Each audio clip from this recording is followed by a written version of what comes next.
Today we will read our past part 3rd, part 2 8th class social studies textbook in history for class 8th.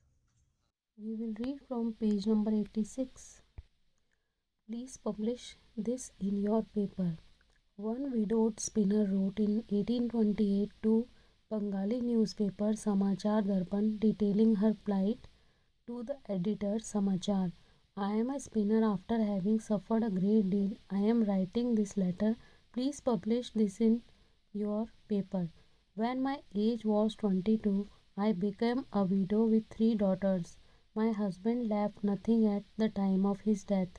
I sold my jewelry for his Shraddha ceremony, the time of his death ceremony. When we were on the verge of starvation, God showed me a way by which we could save ourselves. I began to spin on takli and charkha. The weavers used to visit our houses and buy the chakra yarn at 3 tolas per rupee. Whatever amount I wanted as advance from the weavers, I could get for the asking.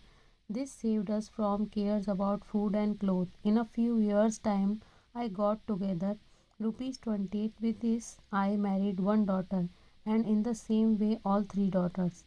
Now, for 3 years, we two women, mother in law and me, are in want of food. The weavers do not call at the house for buying yarn. Not only this, if the yarn is sent to market, it is still not sold even at one-fourth the old prices. I do not know how it happened. I asked many about it. They say that Bilati 2 yarn is being imported on a large scale. The weavers buy that yarn and weave. People cannot use the cloth out of this yarn. Even 2 months it rots away. So this is a representation from a suffering spinner. They show the situation of spinners of that time. But we will start from this paragraph. But worse was still to come. By the 1830s, British cotton cloth flooded Indian markets. In fact, by the 1880s, two-thirds of all the cotton clothes worn by Indians were made of cloth produced in Britain. This affected not only specialist weavers but also spinners. Thousands of rural women who made a living by spinning cotton thread were rendered jobless. Handloom weaving did not completely die in India. This was because some types of clothes could not be supplied by machines. How could machines produce saris with intricate borders or clothes with traditional woven patterns? These had a wide demand not only amongst the rich but also amongst the middle classes. Nor did the textile manufacturers in Britain produce the very coarse clothes used by the poor people in India.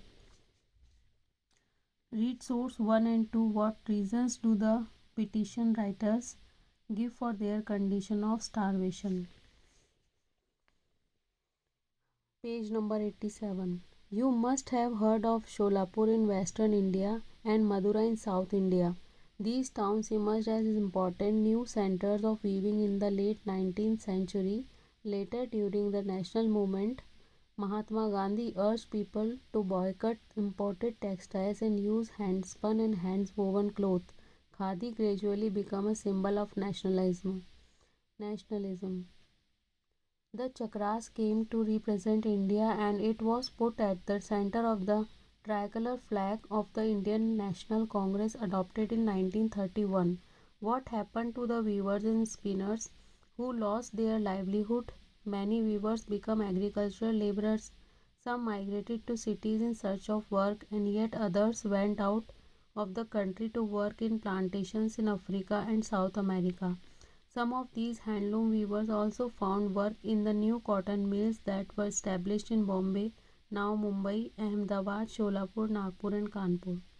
Cotton mills come up. The first cotton mill in India was set up in a spinning mill in Bombay in 1854. From the early 19th century, Bombay had grown as an important port for the export of new cotton from India to England and China. It was close to the vast back soil text of western India where cotton was grown. When the cotton textile mills come up, they could get supplies of raw material with ease. So this picture is showing in this page how women are making the cloth. Figure 10. Workers in India cotton factory in 1900, photographed by Raja Deen Dayal. Most workers in the spinning departments were women, while workers in the weaving departments were mostly men. Page number 88. Smelting. Smelting the process of obtaining a metal from rock or soil by heating it to a very high temperature, or of melting objects made from metal in order to use the metal to make something new. By 1900, over 84 mills started operating in Bombay. Many of these were established by Parsi and Gujarati businessmen who had made their money through trade with China.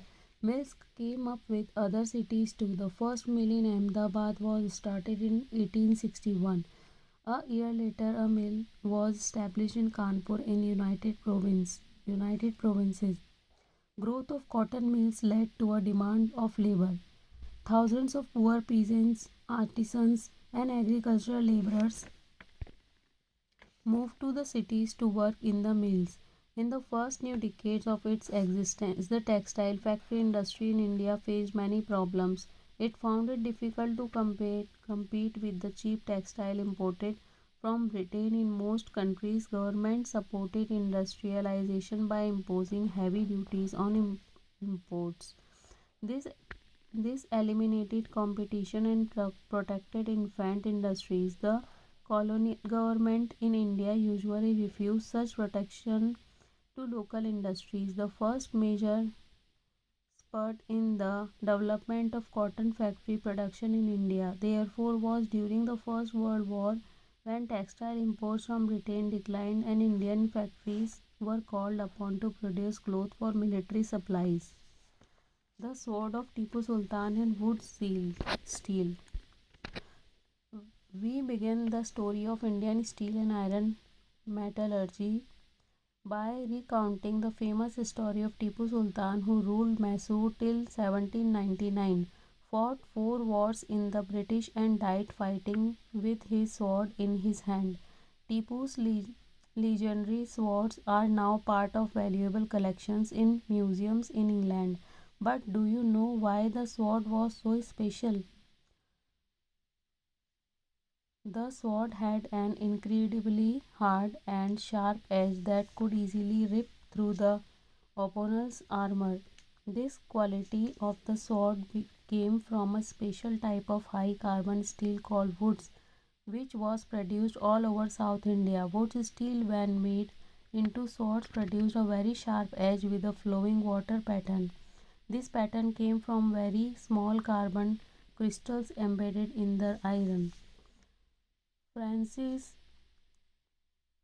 Francis Buchanan, who toured through Mysore in 1800, a year after Tipu Sultan's death, has left us an account of the technique by which wood steel was produced in many hundreds of smelting furnaces in Mysore. In these furnaces, iron was mixed with charcoal and put inside small clay pots. Through an intricate control of temperatures, the smelters produced steel ingots that were used for sword making not just in India but in West and Central Asia too.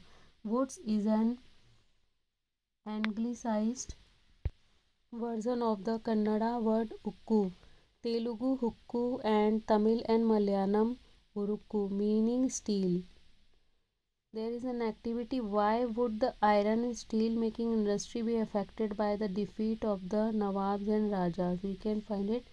Indian woods steel fascinated European scientist Michael Faraday, the legendary scientist and discoverer of electricity and electromagnetism, spent 4 years studying the properties of Indian woods 1818 to 1822. However, the wood steel making process, which was so widely known in South India, was completely lost by the mid 19th century. Can you guess why this was so? The swords and armor making industry died with the Conquest of India by the British and imports of iron and steel from England displaced the iron and steel produced by craftspeople in India.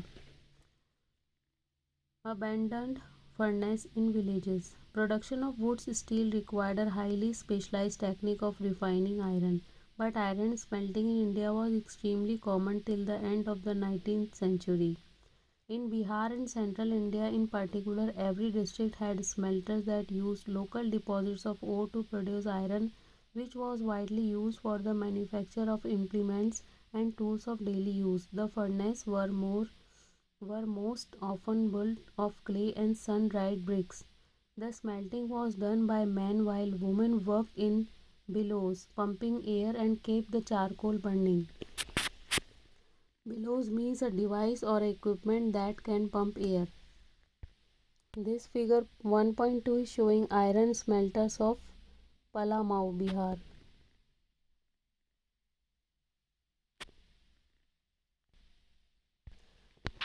Next page, page number 90. This figure is what is it is showing. It is figure 1.3, a village in central India where the Agarias, a community of iron smelters, lived. Some communities like the Agarias specialize in the craft of iron smelting. In the late 19th century, a series of families devastated the dry tracts of India. In central India, many of the Agaria iron smelters stopped work, deserted their villages and migrated looking for some other work to survive the hard times. A large number of them never worked their furnace again. Here is a story, a whispered industry. According to a report of the Geological Survey of India, iron smelting was at one time a whispered industry in India, and there is hardly a district away from the great alluvial texts of the Indus, Gangas, and Brahmaputra in which slag heaps are not found. For the primitive iron smelter finds no difficulty in obtaining sufficient supplies of ore from deposits that no European iron master would regard as worth his serious consideration. By the late 19th century, however, the craft of iron smelting was in decline. In most villages, furnaces fell into disuse and the amount of iron produced came down. Why was this so?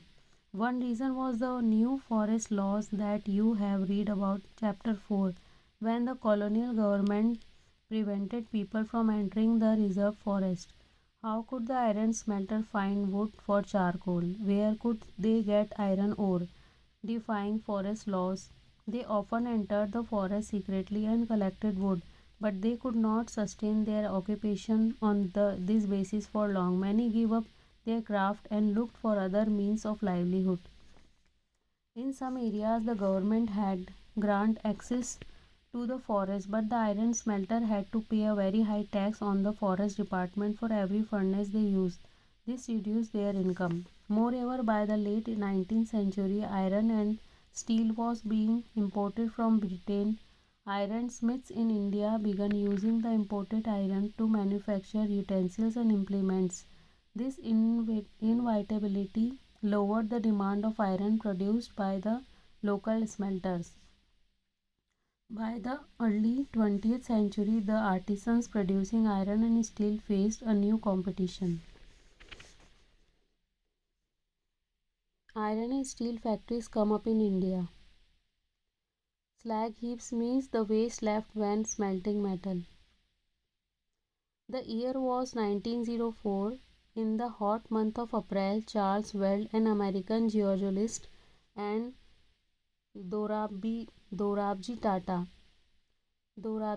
the eldest son of Jamshedji Tata, were traveling in Chhattisgarh in search of iron ore deposits. They had spent many months on a costly venture looking for sources of good iron ore to set up a modern iron and steel plant in India. Jamshedji Tata had decided to spend a large part of his fortune to build a big iron and steel industry in India, but this could not be done without identifying the source of the fine quality iron ore.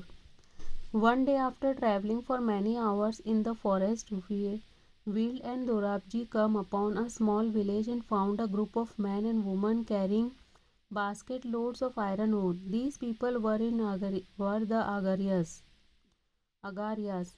When asked where they had found the iron ore, the Agarias pointed to a hill in the distance. Wild and Dorabji re- Wild and Dorabji reached the hill after an exhausting trek through dense forest. On exploring the hill, the geologists declared that they had at least found what they had been looking for. Rajhara Hills had one of the finest ore in the world. But there was a problem. The region was dry and water necessary for running the factory was not to be found nearby. The Tatas had to continue their search for a more suitable place to set up their factory. However, the Agarias helped in the discovery of a source of iron ore that would later supply the Bhilai steel plant. A few years later, a large area of forest was cleared on the banks of the river Subarnarekha to set up the factory and an industrial township, Jamshedpur. Here, there was water near ore deposits. The Tata Iron and Steel Company (TISCO) that came up to began producing steel in 1912. TISCO was set up at an opportune time. All through the late 19th century, India was importing steel that was manufactured in Britain. Expansion of the railways in India had provided a huge market for rails that Britain produced. For a long while, British experts in the Indian railways were unwilling to believe that good quality steel could be produced in India. This figure 1.4 is showing the Tata Iron and Steel Factory on the banks of the river Subarnarekha, 1940. By the time TISCO was set up, the situation was changing. In 1914, the First World War broke out. Steel produced in Britain now had to meet the demands of war in Europe. So imports of British steel into India declined dramatically and the Indian Railways turned to TISCO for supply of rails. As the war dragged on the several years, TISCO had to produce shells and carriage wheels for the war. By 1919, the colonial government was buying 90% of the steel manufactured by TISCO. Over the time, TISCO became the biggest steel industry within the British Empire. In the case of iron and steel, as in the case of cotton textile, industrial expansion occurred only when British imports into India declined and the market of Indian industrial goods increased. This happened during the First World War and after. As the nationalist movement developed and the industrial class became stronger, the demand for government protection became louder. Struggling to retain its control over India, the British government had to concede many of these demands in the last decades of colonial rule. Figure 1.5 showing expansion at the end of the war. To meet the demands of the war, TISCO had to expand its capacity and extend the size of its factory. The program of expansion continued after the war. Here you see new powerhouse and boiler house being built in Jamshedpur in 1919.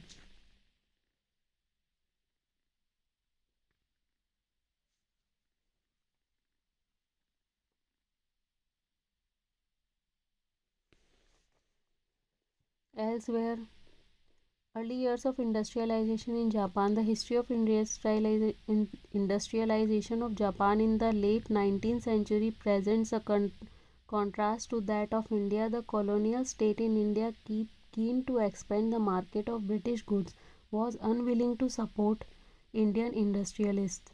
In Japan, the state encouraged the growth of industries. The Meiji regime which assumed power in Japan in 1868, believed that Japan needed to industrialize in order to resist Western domination. So, it initiated a series of measures to help industrialization. Postal service, telegraph, railways, steam powered shipping were developed. The most advanced technology from the West was imported and adapted to the need of Japan. Foreign experts were bought to train Japanese professionals. Industrialists were provided with generous loans for investment by banks set up the government. Large industries were first started by the government and then sold off at cheap rates to business families. In India, colonial domination created barriers to industrialization. In Japan, the fear of foreign conquest spurred industrialization, but this also meant that the Japanese industrial development from the beginning was linked to military needs. Now, this chapter is complete here.